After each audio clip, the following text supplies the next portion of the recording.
네, 총선 D-44일 지역별로 대진표가 완성되어 가고 있죠.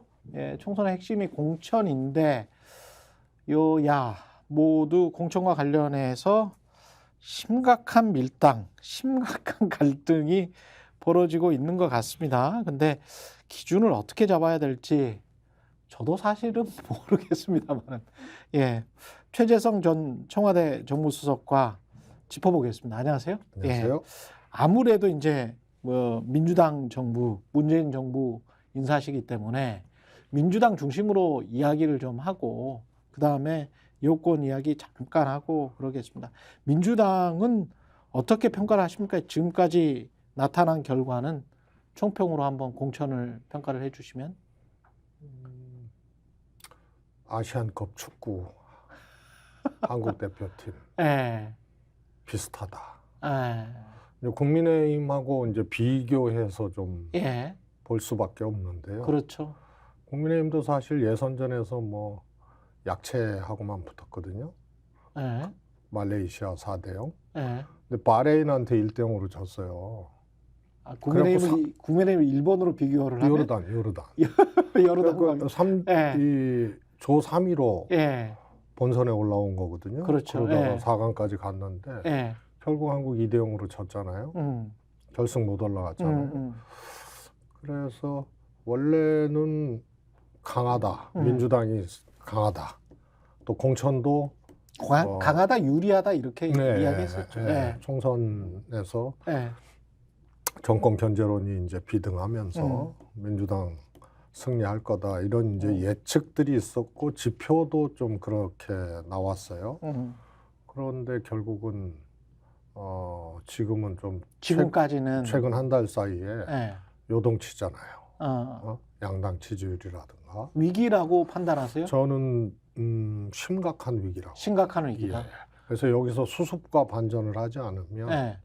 아주 어려운 결과가 예상이 되죠. 수습과 반전은 언제까지? 이것도 기한이 있을 텐데 왜냐면 4월 총선이라는 기한은 정해져 있기 때문에. 그렇습니다. 이게 예. 이제 이달입니다. 이번 달 말까지는 예. 어떻게 해야 됩니까? 저는 수습과 반전을 따로따로 하면 안 된다. 그래서 한 손에는 헌신, 한 손에는 통합. 이게 이제 공천 결과로 딱 나타나야 된다. 국민들이 보기에도. 그렇습니다. 예. 원래 지금 민주당 전매 특허를 다 뺏기고 있거든요. 첫 번째가 공격적 대진표예요. 예. 민주당이 항상 명분을 가지고 국민의힘 지역에 전략적 인물, 전략적 카드를 갖다가 붙이면서 격전지를 만들고 그거를 리딩을 했거든요. 그런데 지금 거꾸로 됐어요.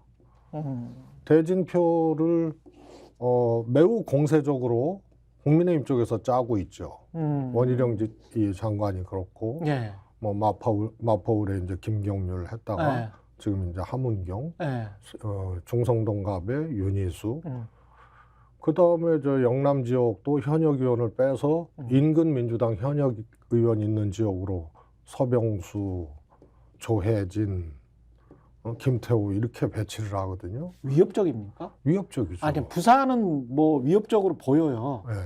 부울경은 위협적으로 보이는데 서울 수도권, 내 서울 민심이 약간 좀 바뀌는 거 아닌가. 그래서 좀 이거 위기 아닌가 그런 느낌은 들기는 하는데 서울에서 그 후보들 물론 이제 개인적인 역량이랄지 인지도랄지 뭐 이런 것들은 좀 있는데 지금 현재 경제 상황에서 그렇다고 국민의힘을 찍어줄까? 뭐 그런 생각은 있기는 하거든요. 저도 어떻게 보세요? 민주당은 네. 2012년, 예. 국민의힘은 2016년 총선을 복귀해 보면 해답을 찾을 수가 있다고 보거든요. 예. 2012년 이명박 정부 마지막 임기, 이명박 대통령 예. 5년 차거든요. 그래서 4월에 총선, 12월에 대선이었어요. 예. 그래서 민주당 압승이 예상됐는데 거꾸로 저쪽에서 152석을 했거든요. 그렇지. 역시 이제 공천 파동. 그렇죠. 그 다음에 그 당시에 한미 FTA 노무현 정부에서 추진을 했는데 우리가 폐기를 얘기를 했거든요. 한미 FTA 예. 폐기. 그래서 그 다음에 이제 아시다시피 정봉주 의원이 출마하지 못함으로 인해서 김영민 씨가 나왔죠. 막말 파문. 예, 그 과거 발언을 소환해가지고 항상 총선에는 이제 부활절이 끼거든요. 그래서 그 부활절 예배에서 예. 개혁적인 목사님들까지도 전부 성토를 했어요. 그랬던 것 같습니다. 그래서 제가 보기엔 그때 이제 공천 문제, 한미 FTA 폐기, 그 다음에 그런 이제 막말 소환, 이걸로 민주당이 126석인가에 그쳤어요. 그래서 그랬죠. 과반을 내줬죠. 2016년 아시다시피 180석 예상했어요, 새누리당. 그랬습니다. 압승을. 그리고 각종 지표도 그렇게 나왔고. 그런데 공천파동, 진박감별, 김무성 대표 옥새 들고 나와요. 그러면서 민심이 확 엎어졌죠. 거기에 이제 중도층이 강하게 작동하는 거거든요. 중도층은 뼛속까지 민주당, 뼛속까지 국민의힘이 아니잖아요. 그래서 총선을 치르는 그 정당의 태도, 언어, 이런 것을 보고 확 바뀔 수가 있거든요. 단기적 기억에 의존하죠. 그렇습니다. 단기적 기억에 의존. 상대적 신뢰 게임이거든요. 저 다수당을 저쪽에 저런 사람들한테 믿을 수가 없어. 그러니까 이렇게 해서 안 주는 거예요. 그렇죠. 그러니까 1년 반 거의 2년 가까이 동안 정말 이제 윤석열 정부가 못했어. 그거는 대통령의 지지율에서 모든 게 나타나잖아요. 그래서 못한 것을 국민들 다수가 알고 있어요. 그럼에도 불구하고 이제 지금 말씀하신 것처럼 두 당 중에 또는 한 서너 당 중에 어디를 줘야 될까라고 했을 때는 이게 차선이냐 또는 차악이라도 될 수 있느냐 그런 생각을 하는데 그래도 우리 마음속에는 차악보다는 차선 쪽으로 많이 사람이 기울기 때문에 뭔가 좀 파저티브한 긍정적인 모습을 민주당이 실어줘야 되는데 그런 게 좀 지금 부족하지 않나 그런 생각이 좀 들더라고요. 그래서 YS 때 96년 치러진 총선, YS 집권 막바지였거든요. 임기 막바지. 그래서 여당이 각종 지표에서 안 좋음에도 불구하고 여당이 이겼던 선거, 대표적으로 96년이었거든요. 그때 젊은 분들 또 민주화운동 했던 사람들까지 영입을 하면서 공천 혁명을 일으켰어요. 그래서 YS 대통령 인기는 안 좋았는데 이겼어요. 당시 여당이. 그 다음에 아시다시피 2016년 선거, 12년 선거, 민주당 압승에 예상됐고 이명박 대통령 임기 마지막 해였는데 거꾸로 저쪽이 과반수를 했어요. 그때는 통합이었어요. 박근혜, 이명박, 당시 이제 박근혜 의원하고 이명박 대통령이 사실은 봉합을 했죠. 그래서 박근혜 비대위원장. 그 다음에 당원까지 고칩니다. 원래 총선 앞두고 대표나 비대위원장은 1년 6개월 전에 사퇴를 해야 돼요. 대통령이 후보에 나가고자 하는 자는. 그렇죠. 그런데 그 규정을 손보면서 박근혜 의원을 비대위원장으로 추대를 하면서 총선 공천권을 행사할 수 있게 했어요. 통합이었죠. 아시다시피 이명박 박근혜 대통령은 2008년도 경선, 7년도 경선에서 어떻게 보면 정치적 라이벌이고 친박 학살도 공천 2008년 선거에서 당하고 이랬는데 12년에 통합을 합니다. 그래서 예상을 뒤엎고 물론 민주당이 아까 말씀드린 공천파동 등등등이 있었습니다만 통합을 했기 때문에 여당이 인기가 없었는데도 불구하고 이길 수 있었던 선거. 그 다음에 문재인 대통령 선거, 지난번 총선이죠. 민주당 공천 파동이 없었어요. 대통령 지지율도 높았고. 그래서 여당이 이겼던 선거를 보면은 쇄신, 통합, 그 다음에 대통령의 국정 지지도 요게 그대로 관통을 합니다. 그리고 상대당이 상대적으로 공천 파동이라든가 막말이라든가 뭐 이런 걸로 단기전에서 총선 한 40일, 50일 남기고 확 뒤집어지는 거죠. 이번에도 전국 득표율을 보면은요, 역대 총선에서 여야가 비슷합니다.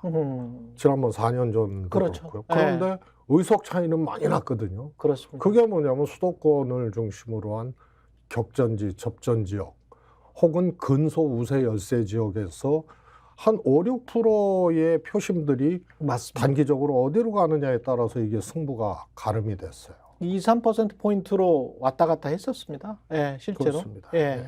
그래서 예. 민주당이 이번에 잘 봐야 될 게 공천파동 단계거든요, 지금. 그래서 이걸 어떻게 수습과 헌신을 할 거냐. 그래서 이 점이 이제 이달 말, 2말 3초에 민주당의 이달이라고 해봐야 뭐 한 3일 남았는데. 예, 민주당의 이제 숙제죠. 근데 헌신과 통합이라고 말씀을 하셨는데 이게 또 민주당 지지자들 사이나 국민들 입장에서 봤을 때는 저는 기준이 나눠먹기가 돼서 또 안 된다고 생각을 하거든요. 예.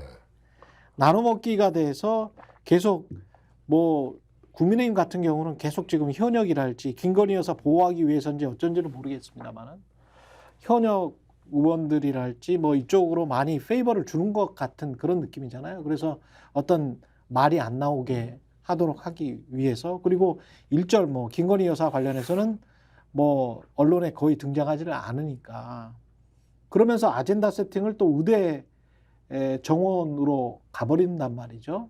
그래서 의대 정원 같은 경우는 국민의 여론이 상당히 높고 근데 꼼꼼히 들여다보면 이게 쉽게 말해 15년 후에 증원이 되는 거예요. 지금 시작해도. 그렇습니다. 15년 후에 지금 시작해도 15년 후에 2,000명이 증원이 되는 건데 15년 후에 될지 안 될지 모르는 그 숫자 2,000명을 가지고 이야기를 하면서 나중에는 400명, 500명으로 총선 이후에는 꺾일지도 모르는 그 숫자를 가지고 사람들 몰아세웠어. 그리고 국민열을 몰아세웠어. 이거는 냉정하게 말하면 아젠다 세팅에서 국민의힘이 승리를 한 겁니다. 민주당은 아젠다 세팅에서 말려버린 거고 네. 아주 냉정하게 보면 그러면 뒤집으려면 또 다른 아젠다를 가지고 오든지 네.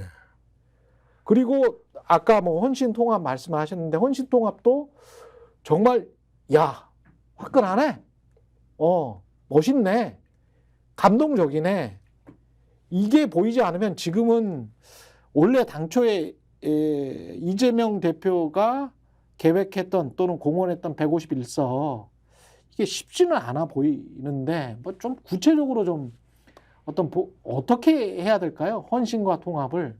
저는 네. 늘 얘기를 해왔어요. 지난 4년 전 총선은 이해찬 대표가 불출마했거든요. 그 다음에 의원들이 또 출마를 접은 경우 그게 이제 당하고 이야기와 조정 과정을 거치면서 예. 불출마 선언한 의원들이 꽤 되시고 그러면서 대표가 불출마를 했어요. 그러니까 공천은 늘 반발이 있게 돼 있거든요. 근데 대표가 출마하지 않겠다고 하니까 그런 반발들이 사실은 수면 위로 올라와서 올라오지는 문제가 못하는. 되거나 이럴 수 없을 정도로 명분이 뚜렷했어요. 그런데 이번에 보면은요, 물론 저도 2015년 문재인 대표 당시 어려웠을 때, 막 김한길, 안철수 탈당하고 그랬을 때 사무총장이었던 제가 불출마로 맞불을 놓고 또 인재영 입으로 이제 총선 분위기를 만들어 갔죠. 아, 그때 사무총장이셨군요. 네. 그런데 이번에는요, 대표도 제가 보기에는 대표가 민주당 대통령들은 국회의원이 아닌 상태에서 민주당 대통령 후보에 도전하고 대통령이 됐어요. 아, 그렇습니다. 김대중 대통령, 노무현 대통령, 문재인 대통령. 문재인 대통령도 불출마했죠. 2016년 선거 불출마하셨습니다. 노무현 대통령은 떨어졌고 부산에서. 김대중 대통령은 비례대표도 안 했어요. 그래서 그 다음에 현역 의원 숫자라든가 이런 것들이 대중성이 없고 이 지지율이 미약한 사람들이 현역 많이 만들어서 어떻게 당권이나 대선까지 이렇게 가고자 하는 이런 경우들이 있는데 이재명 대표는 그게 아니잖아요. 그래서 이 총선이라는 정말로 예민하고 어마어마한 이 선거를 승리로 가기 위해선 당대표 제가 보기에는 불출마할 것이다. 저는 그렇게 얘기를 했어요. 출마하셨잖아요. 어쩔 수 없어요. 그런데 사무총장과 공천 이 핵심 라인에 있는 사람들이 자신의 경쟁자를 지역구에서 검증 단계에서 날려버리잖아요. 그러니까 하위 20% 의원들 중에 또 컷오프 당한 의원 중에 누가 봐도 하위 20%고 누가 봐도 그런 사람들 컷오프 돼야 되는 사람들도 있어. 목소리를 내고 근데 그런 사람들만 이제 목소리를 내는 반발을 하는 게 이게 주류, 이 주도 세력이 민주당은 항상 아까 얘기했던 공격적 대진표를 민주당이 짜는 것, 그다음에 정책 이슈를 선거 때 주도하는 것, 그다음에 쇄신과 헌신으로 읍참마속도 하고 이러면서 공천 반발이나 이런 것들을 관리해 나갔던 것, 이런 게 민주당의 전매 특허였어요. 근데 이번에는 헌신이 없는 게 아니라 매우 인정할 수 없을 정도로 공천 핵심 라인에 있는 사람들 지역구를 검증 단계에서 이 검증이라는 게 자격심사라는 게 그야말로 민주당 후보에 도전할 수 있는 기본 자격이 있는지를 면접도 안 보잖아요. 심사하는 건데 거기서 그냥 날려버려요. 그래서 이러면서 반발이나 이런 것들, 공천에 대한 불만들이 그냥 아무렇지도 않게 막 제기가 되고 또 불공정하게 임종석 실장 같은 경우는 정말로 저거는 당에서 잘 생각해야 돼요. 거기는 임종석 아니면 못 이겨요. 어이 중성동? 그렇습니다. 예. 지난 지방선거 때 오세훈 시장이 박영선 민주당 후보하고 붙었잖아요. 예. 박영선 후보가 제일 득표를 적게 한 지역이 강남 3구, 용산, 그 다음에 성동이에요. 대선 때 10% 졌어요. 거기가 서울의 숲 그렇게 됐죠. 예전에 됐죠. 좋은 지역이었는데 민주당 입장에선 재개발되고 이러면서 옥수동, 구모동 이런데 아파트가 많이 올라가고 그래서 거기는 민주당이 격전지? 사실 근소 열세 지역이에요. 지금은 그렇겠는데요? 그런데 굉장히 비싼데 아파트. 거기에 다른 거 떠나서 이기는 공천을 하려면 우선 거기 격전지라고 생각을 하고 실제로 지금 각종 조사에서 누굴 넣어도 유니스 후보한테 안 되잖아요. 그래서 우선 한석을 우리가 뺏기지 말아야 된다, 이겨야 된다, 그런 지역이에요. 그런데 그걸 가지고 여전사 어쩌고 저쩌고 하고 지능 게임을 자초를 한다? 이해가 가지 않는 거예요. 그래서 이런 것들이 다 보이고 그렇기 때문에 민주당 공천이 불공정하다는 여론이 굉장히 높잖아요. 거의 공정하다고 떠버리고 이기는 공천이 아니다. 일부 지역구를 봤을 때는 이기는 공천이 아니고 조금 불공정하게 진행된다. 그게 사무총장 등의 자기 지역구 경쟁자 배제하고 그 다음에 당연히 이 공천을 줘야 될 사람들을 날리고 그 다음에 또 하나는 이러다 보니까 질서와 통제력들이 상실된 거예요. 제가 실명까지 거론하면서 얘기했던 김우영 같은 경우는 누구요? 김우영, 은평의 강병원 의원하고 공교롭게 강병원 의원이 반명 비명으로 분류가 되잖아요. 지금 강원도당 위원장이에요. 사표 수리도 안 됐어요. 그런데 거기 가서 김우영하고 강병원하고 경선을 하게끔 만든다? 은평을. 당의 기준과 질서, 규율이 어떻게 되는 거예요? 사단장, 군단장이 보고도 하지 아니하고 그 다음에 사표 수리가 되지도 아니하고 퇴역을 하거나 혹은 다른 지역으로 자기 근무지를 옮기는 거하고 똑같은 거거든요. 그래서 이런 것들 더 정교하고 예민한 부분들이 있습니다. 예를 들어서 하위 20% 평가도 정성평가가 실질적으로 강화된 거거든요. 하위 20% 평가는 있잖아요. 그거 저기 신문 기사에 나온 거 보니까 뭐 지난 9월에 상대 평가를 했습니까? 서로 간에 상호 평가를. 네. 근데 지난 9월에 한 거를 가지고 그때 지난 9월엔 특히 당내 문제가 많았잖아요. 서로 부딪히고 감정이 안 네. 좋았을 때 아닙니까? 네.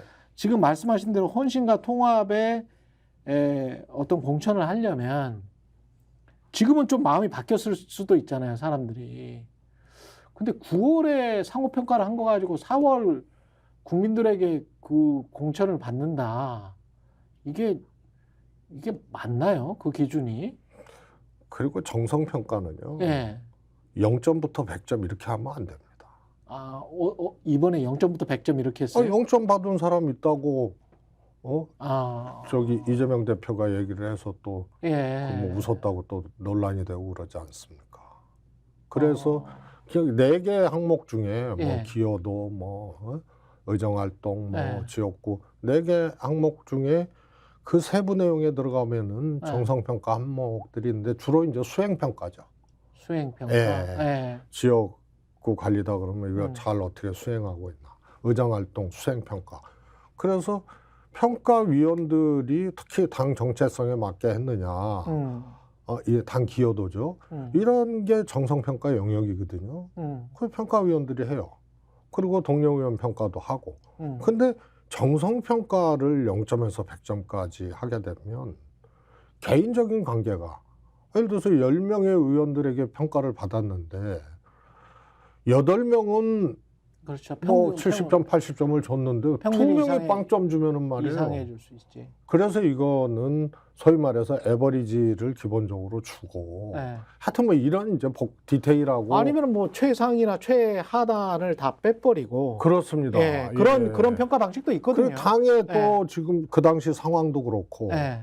그리고 정성평가는 그렇게 제 기억으로는 그렇게 평가 마감되기 직전에 이렇게 했지 미리 그렇게 하지 않았던 기억인데 아무튼 예. 그 당시 상황을 그대로 반영을 하고 0점부터 100점까지 이거를 그대로 반영을 하고 예. 그다음에 각 수행 항목에 보면 평가위원들이 또 할 수 있는 게 있어요. 이런 것들은 그래서 설령 객관적으로 했다 하더라도 전체적인 과정이라든가 이런 것들이 뭐 그냥 머리털 하나만 움직여도 저게 뭐 음모가 있는 거 아니냐 불공정한 거 아니냐 이렇게 생각하는 시기예요. 특히 불이익 받는 당사자들은. 그래서 이런 것들을 명분 있게 가져가려면 그래서 제가 현미경 말고 망원경도 있어야 된다. 디테일과 현미경, 망원경 같이 있어야 된다. 망원경은 뭐냐면 일종의 이제 정무적인 판단과 정무적인 능력이에요. 그래서 이번 총선 이기기 위해서 총선 과정, 공천 과정을 어떻게 관리를 해야 되는지. 그러면 아무래도 당이 이재명 대표 체포동의안 둘러싸고 또 비명 반명 이렇게 엄청난 이 프레임에 갇혀서 지지고 복구했는데 당대표 체포동의안이 가결돼 버린 그런 당 아니에요. 왜? 그러면 여기서 공천 관리를 어떻게 해야 되느냐? 그러면 먼저 헌신이 있어야 되고. 근데 이런 망원경이 없었던 거예요. 9월이라는 그 시점이 제가 좀 뜨거하다라고 한 게 그걸 그렇게 할 필요가 있었나라고 한 게 체포동의안 가결 지금 말씀하셨지만 그 즈음이거든요. 근데 체포동의안 가결에 어떤 인터넷 매체가 그런 이야기 뭐 그거는 무기명이기 때문에 알 수가 없지만 그때 당시에 나온 인사들을 제가 최근에 다시 한번 봤어요. 찬성했을 거라고 여겨지는 민주당의 국회의원들. 근데 그것과 지금 논란이 되는 그 공천 지역들 또는 의원들이 거의 좀 비슷하게 가는 것 같더라고요. 거의 비슷하게 가요. 그러면 이게 이런 그때 시점에 맞는 그 어떤 뭐랄까 그렇다고 당 대표와 국회의원 그리고 그때 사안을 그렇게 물론 그렇게 판단하는 의원도 있을 수가 있었겠지만 그건 너무 심한 거 아니냐라고 그때는 또 판단하는 지지자들 굉장히 많았잖아요. 그리고 실제로도 그 체포동의안 기각돼 버렸고 그러면 그때 지금 혹시 어떤 기준이나 정서를 가지고 지금 이거를 한다면 공천을 한다면 이 통합이나 혁신이나 어떤 헌신이나 이것과는 좀 거리가 멀어지지 않나.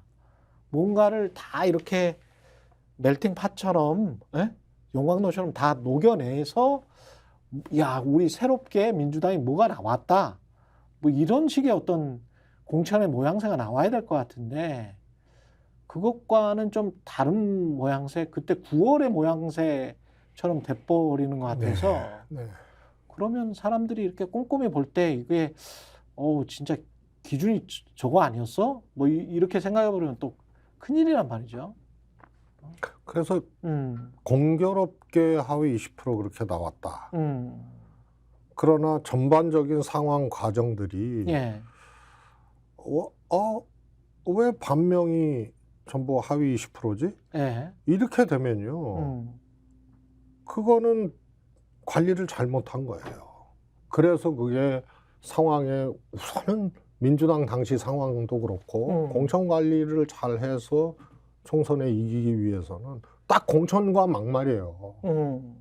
그래서 그걸 하는 모습을 40일, 50일 요 상간에 보면서 중도층들이나 이런 분들이 지지를 접어버리고 다른 당을 지지하고 이게 유목민처럼 움직인단 말이에요. 그렇죠. 그래서 이거에 실패했다는 거예요. 그러니까 당대표나 지금 공천 핵심 라인에 있는 사람들은 뭐가 문제냐 이렇게 나오는데요. 쇄신이 없고 통합이 없는 게 문제예요.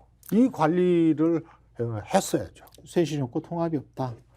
지금 현재로 그 수석님 보시기에는 민주당의 그 의석수는 몇 석이나 될 것 같습니까?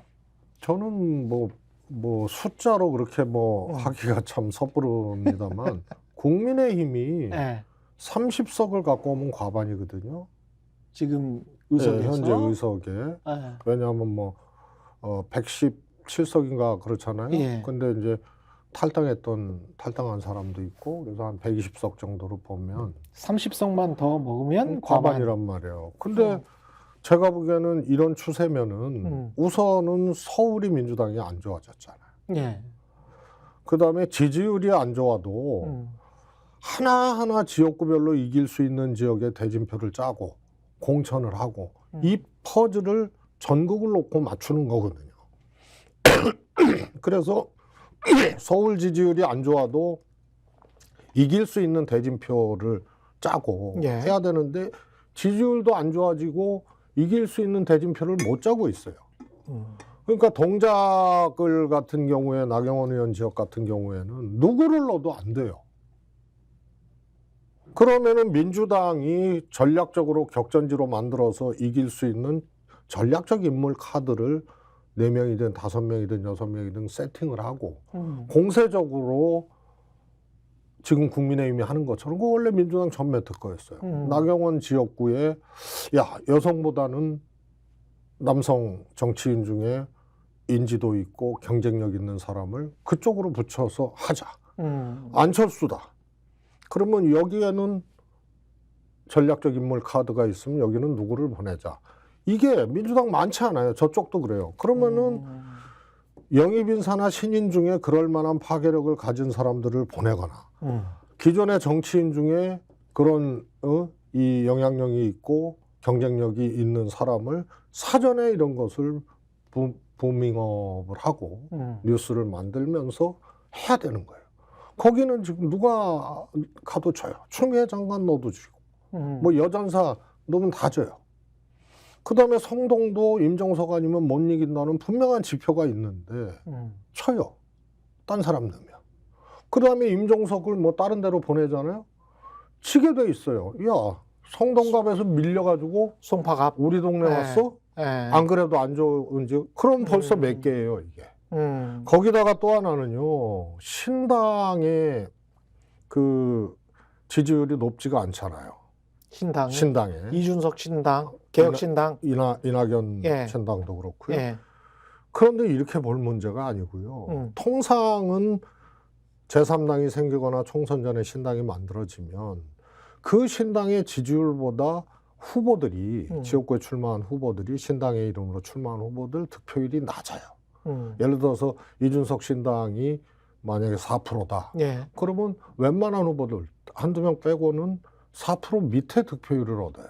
그렇겠죠. 그런데 그걸 상회하는 후보들이 있어요. 그렇겠죠. 10% 막. 예, 그럴 수 있죠. 예. 주로 전현직 의원들이에요. 어, 그런데 이게 민주당 쪽을 잠식하는 크기가 더 크단 말이에요. 음, 그런데 격전지가 됐어. 근데 여기 공천 관리를 잘못하고 막 그냥 커트를 시켰어.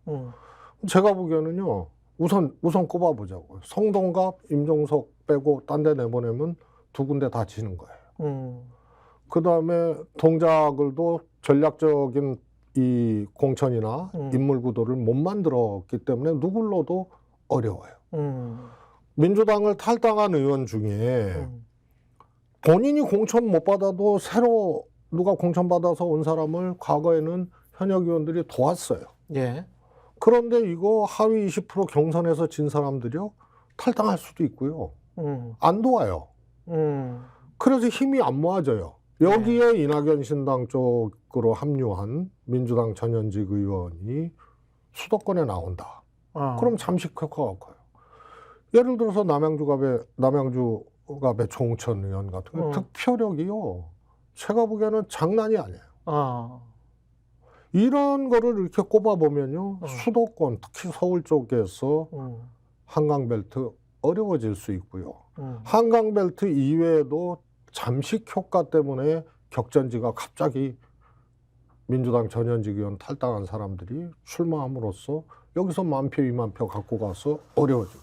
부울경이 안 좋잖아요. 예. 그 다음에 저쪽은 이 부산 경남에서 일단 현역 의원 3명 공격적 대진표를 짰잖아요. 그렇죠. 예. 그래서 30석이라는 게 예. 제가 보기엔 이대로 가면은 뺏길 수 있다. 그러면 민주당은 한 120 정도밖에 못 하는 그런 거네. 정도였죠. 120, 130. 그래서 예. 150석대에 과반을 하게 되면 예. 민주당은 120석 후반대를 하게 되는 거고요. 160석이 넘어가게 되면 민주당은 120석 미만이 되는 거죠. 근데 이 상황에서 국민의힘이 과반을 해버리면 대통령이 연속으로 거부권을 이렇게 행사하고 뭐 어지간한 인사들은 이게 경질 안 시키고 뭐 이랬지 않습니까? 행안부 장관도 그렇고 참사가 일어나도 마찬가지고. 그런데 뭐 법안 만들어서 그러면은 본인들 멋대로 그냥 다 할 수 있겠는데요. 이렇게 그게 되면? 예. 정권 견제론에 많은 응답을 하고 있는 국민들의 마음이거든요. 그렇죠. 저 윤석열 정권의 저 독주, 예. 저는 뭐 폭정이라고 보는데 예. 이런 것을 견제할 수 있는 단위가 아무것도 없는데? 입법부밖에 없거든요. 예, 그 아무것도 민주당에 그것을 주문을 하는 거예요. 예. 그런데 중도층이나 이런 분들이 볼 때는 상대적 신뢰 게임에서 공천 과정이나 이런 데에서 야, 민주당에게 일당을 줘서 견제를 시켜? 근데 자기 당도 저렇게 해? 이렇게 되면 이 지지를 철회하는 거예요, 중도층들이. 재밌는 지표가요. 예. 이 공천 문제 이전까지 중도층의 여론조사상의 중도층의 흐름을 보면 민주당이 거의 적게는 30%, 많게는 더블 스코어로 중도층 지지가 더 많았어요. 아. 그다음에 정권 견제론도요. 예. 국정 지원론보다 그러니까 평균 1000샘플 했다 그러면 평균보다 중도층이 좀 더 높았어요. 정권 견제론이. 그런데 이게 지금 뒤집혔잖아요. 중도층이 박빙으로 가버렸거든요. 일부 조사에서는 중도층이 국민의힘을 더 지지하는 걸로 나오고 있어요. 예. 이게 굉장히 특이한 현상이에요. 그러면은 지는 거예요. 그래서 지금 이재명 대표가 정말로 냉정한 판단과 아주 속도 있는 과감한 결단을 해야 됩니다. 구체적으로 뭐 시간이 거의 다 돼 가니까요. 구체적으로 어떤 식의 결단, 눈에 보이는 걸로 이야기를 하자면 어떤 식의 결단을 해야 되나요? 우선은 쇄신이에요. 사무총장 옳지 않았어요. 그리고 이쯤 되면 사무총장이 잘못한 게 없어도 총선 돌파하기 위해서 나부터 헌신하겠다. 총선 승리하기 위해서 잘못이 없어도 그렇게 하고 나와야 돼요. 이미 적신호가 켜졌잖아요. 그러고 이런 것들이 선대위원장을 굉장히 좀 참신한 인물로 한달지. 근데 그것도 제가 보기에는 그런 이제 여유 공간을 없어? 많이 좁혀놨죠.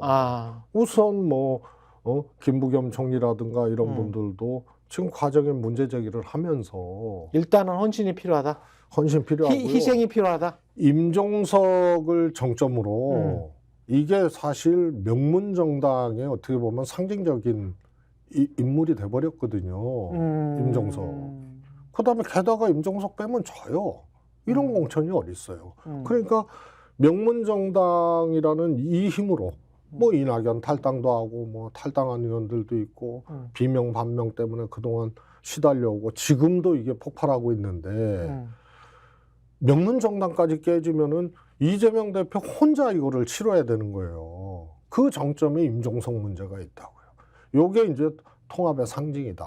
상징이 돼버렸다. 그 다음에 아무리 친명이라 하더라도 우리는 공정하고 올바른 규율을 작동하고 있다. 그게 김우영 같은 사람들이에요. 이게 이런 거죠. 해당 지역에서 땀 흘리고 이랬던 친명 인사하면은 저는 해도 된다고 봐요. 예. 국민의힘 경선하니까 지금 현역이 다 이기잖아요. 그렇죠. 그게 정상이에요. 예. 국민의힘 공천도 그래서 형편없어요. 그런데 현역이 다 이기잖아요. 민주당은요. 현역에 반명 인사가 가면요. 바로 박빙이 돼요. 내부 경선 조사에서. 이거는 자기가 그 지역에 땀 흘린 게 아니잖아요. 민주당 특유의 친명 반명 구도에 소위 말해서 친명 지지자들의 권리당원들의 힘으로 바로 현역의원, 반명 현역의원하고 무명의 용사가 가더라도 친명이면은 박빙 구도가 돼요. 근데 그게 유권자의 선택을 받겠느냐, 나중에 갔을 때는. 그래서 이런 것을 다 규율할 수는 없어도 지역구 2번 옮긴 사람들 있잖아요. 예. 저는 잘 몰라서.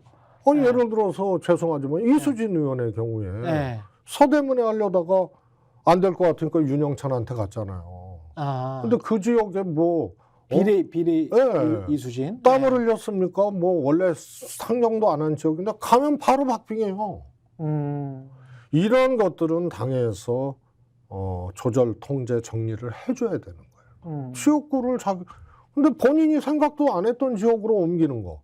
이런 거는 무언가 다른 자기 이제 뭐라 힘이 그럴까요? 작용하고 있는 것 아니에요? 자기 자산과 자기 땀이 아닌 걸로 하는 거 아니에요? 지역 유권자들의 민심은 얼마나 클릭했느냐. 예. 그렇습니다. 그 권리당원 표로 특히 이제 이재명 대표 지지표로 반명 지역에 이게 통용이 되는 거예요. 반명 현역 지역에. 예.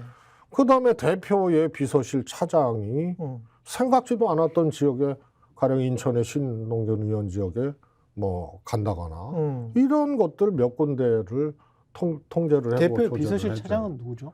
그 모경종인가 있었죠. 그러면 다 그렇게 생각하는 거예요. 대표한테 얘기 안 하고 비서실 차장이 그냥 갔다? 지금 반명 의원 지역에 가서 출마한다 한다? 이렇게 생각 안 할 거 아닙니까? 비서실 차장인데. 적어도 대표한테는 얘기하고 갔다고 생각을 할 거 아니에요.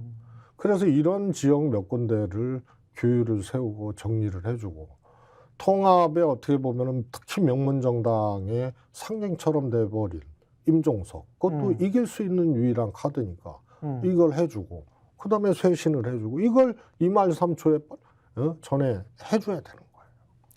아니면은 제가 보기에는 걷잡을 수 없습니다. 옛날에 김대중 총재 시절에도 막 공천 못 받으니까 그렇죠. 뱀 풀고 뒤에 그 유명한 사람이 있어요. 진짜 옛날 이야기다. 진짜 뱀 옛날 풀고 이야기.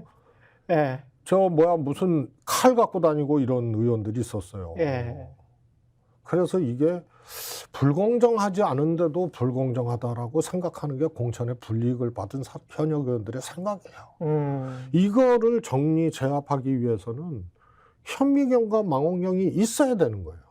동시에 있어야 된다. 예, 평가와 같은 디테일에서는 아까 이제 시기적인 문제 이런 것도 정무적으로 잘 판단을 해서 해야 되고 0점, 100점 이게 비명, 친명 갈등이 이렇게 막 기승을 부리는데 0점, 100점 이 평가 방식이 적절할지 이게 이제 현미경이라면 그러네요. 예. 망원경은 야 통합이 뭐냐 통합을 저해하는 친명 인사들의 땀 흘리지 않는 도전이 있잖아요. 그것도 현역 위원장이 마음대로 옮겨가지고 하는 이런 것들은 규율을 작동을 하고 그다음에 헌신이죠. 헌신은 많은 명분, 강력한 명분을 갖고 이 총선을 치르게 하는 에너지예요. 예. 아무도 안 하고 오히려 거꾸로 하고 있다는 인상이 드니 그래서 이게 꼬인 거고요. 이후에도 저는 이런 것들이 아까도 말씀드렸지만 하위 20% 경선에서 진 분들 있잖아요. 절대 지역에서 안 도와줍니다. 공천받은 민주당 후보. 패한 현역 의원들이 안 도와줘요. 예, 그분들은 나름의 이제 대의원 숫자랄지 그래도 당원 숫자를 가지고 있기는 있을 텐데. 그렇습니다. 예.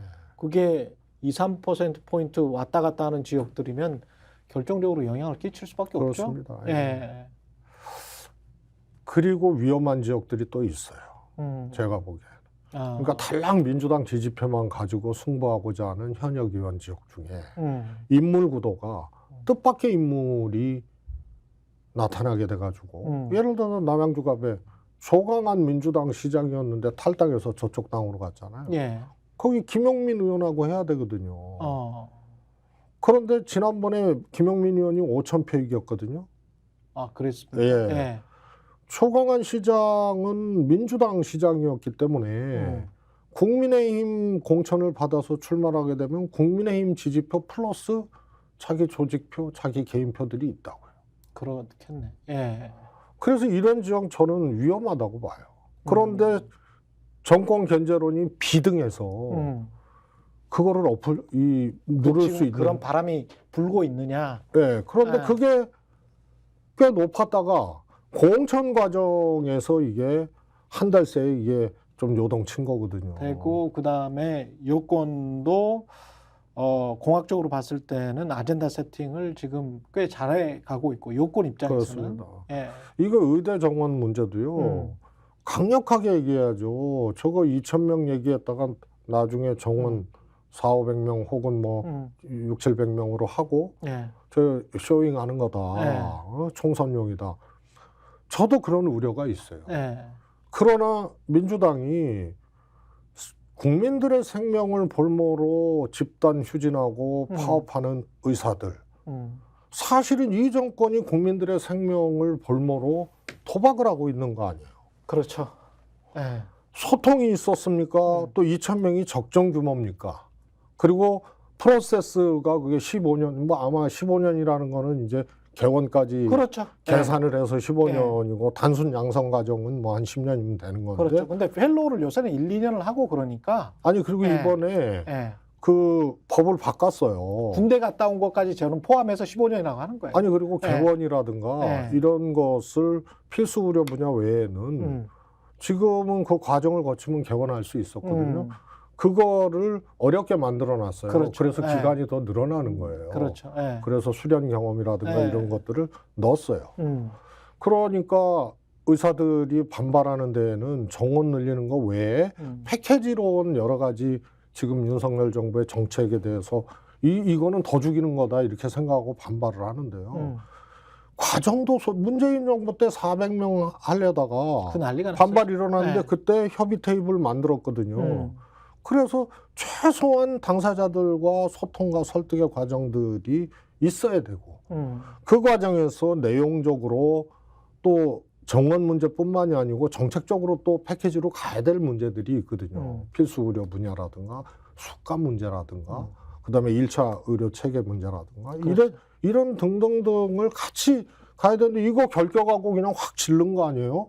2,000명으로? 근데 수가 문제랄지 이런 게 분명히 들어가고 그게 이제 국민의 의료비 부담으로 높아질 가능성이 있는데 그런 저런 거는 국민들에게 제시할 하지도 않고 네. 그리고 국민들은 생각할 겨를도 없이 총선까지만 밀어붙이고 그 다음에는 숫자는 어떻게 변해도 상관이 없는다는 시기이기 때문에 나중에 결과로 보시면 진짜 그대로 2,000명으로 되면서 국민 수가를 그 건강보험 의료 수가를 이 정도 수준으로 해가지고 이게 패스가 될지는 통과가 될지는 그때 한번 보십시오만은 아마 거의 불가능합니다. 그러니까 전문가들이 판단을 했을 때는 거의 불가능한데 국민의힘이나 정부 여당이 이런 식으로 이제 아젠다 세팅을 해버리면서 그냥 다 따라가 버렸어요. 그렇습니다. 예. 그래서 실제로 예.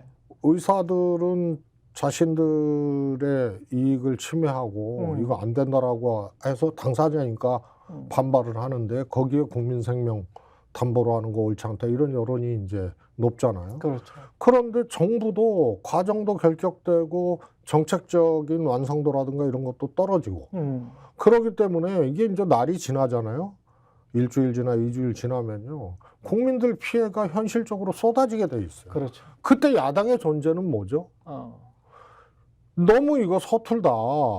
그래서 정원 숫자 문제나 뭐 이런 문제만으로 갈 게 아니고 네. 왜 이렇게 했느냐. 당장 소통하고 당장 이 논의를 해라. 그러니까 의사들이 이야기하는 것처럼 의대 증원이 총선용이 아니라면 총선 이후에 결정해도 늦지 않아. 왜냐하면 15년 패키지이기 때문에. 그렇습니다. 예. 예. 총선 이후에 몇 개월 만이라도 총선 이후에 정치적인 쇼가 아니라는 것을 국민의힘이 또는 뭐 정부가 보여주기 위해서라면 그 이후에 결정해도 전혀 늦지가 않거든요. 아니 지금은 네. 이제 아직 국민들의 피해나 이런 것들이 엄청나게 막 이렇게 빈도수가 높고 막 들끓고 이렇지 않은데. 그렇죠. 내가 보기엔 한 이제 2, 3주만 지나면요. 실제로 국민 피해들이 아주 엄청나게 쏟아지게 돼 있습니다. 그러면은 정부는 무엇이에요? 그냥 저렇게 무자비하게 지르고 2,000명이라고 그냥 대통령이 나와서 이것도 최소 숫자라 그러고 소통도 안 하고 설득도 안 하고 이렇게 그냥 확 지르고 총선 끝나고 할 수 있는 건데도 지금 해버리고 그게 국민 생명을 담보로 지금 하고 있는 거 아니에요? 이런 점을 해야 되고요. 더 중요한 거는 선거 때마다 민주당이 정책 이슈를 주도를 했어요. 예. 대표적으로 산무일반이 그런 거였죠. 예. 무상급식, 무상보육, 반값 등록금. 예. 이명박 대통령이 그때 무상보육 안 된다고 아주 공개적으로 얘기를 하셨다가 나중에 준비도 없이 그냥 덜컹 받았어요. 여론이 그렇죠. 비등하니까. 예. 당연히 그런 정책을 주도했던 민주당이 민주당이. 정치적 득을 이제 봤죠. 근데 없어요, 지금. 민주당이 정책 이슈 주도하는 게. 반면에 지금 여당 같은 경우는 정부는 대출이자 이렇게 상환해서 은행에서 바로 꽂아줘 버려요. 그러니까 그게 이제 실질적으로 돈이 들어와 버리니까 자영업 한 300만 정도 되는데 그 대출 받으신 분들 같은 경우는 별 말 없이 만약에 민주당에서 이거를 민주당 정권에서 했다면 이거는 공산주의 독재라고 100% 이야기했을 겁니다. 이거는 공산주의 독재다. 은행에서 별 말 없이 그냥 꽂아줘 버리니까. 아마 이제 당에서 고생도 하고 지금 이제 굉장히 이제 어려운 상황인데 이런 상황, 공천 상황이 이렇게 되고 지지율이 이렇게 요동치고 이러면은요 다른 여유 공간이 없는 거예요. 정책 생산이라든가 그 다음에 이슈 관리라든가 뭐 이런 것들을 할 여력이 없어요. 지금 안에 만약에 24시간 카메라 대고 이 당의 이제 핵심 라인 또 당 대표 이렇게 보면은요 정신 못 차릴 정도로 지금 어려운 상황이고 힘든 상황이거든요. 그래서 이 여유 공간이 안 생기는. 그래서 공천이 그래서 중요한 거예요. 여기서 한번 말리기 시작하면 해야 될 다른 것도 못 하는 거예요. 지금 아주 저는 그래서 걱정스럽게 보고 있고 이재명 대표가 저는 하리라고 믿어요. 쇄신과 통합이라는 것을 빨리 내세우고 그냥 장애물이 있으면은 그냥 단칼에 그 장애물이 헌신이 없고 통합이 없고 뭔가 불공정하다. 사실이 아니더라도 비명과 비명 행사하고 친명 행제하고 뭐 이렇게 이제 결과론적으로 나오니까 이것을 단칼에 없앨 수 있는 정치적인 결단을 저는 하리라고 보고 해야 된다고 봅니다. 알겠습니다. 여기까지 하겠습니다. 최재성 전 청와대 정무수석이었습니다. 고맙습니다. 감사합니다. 예.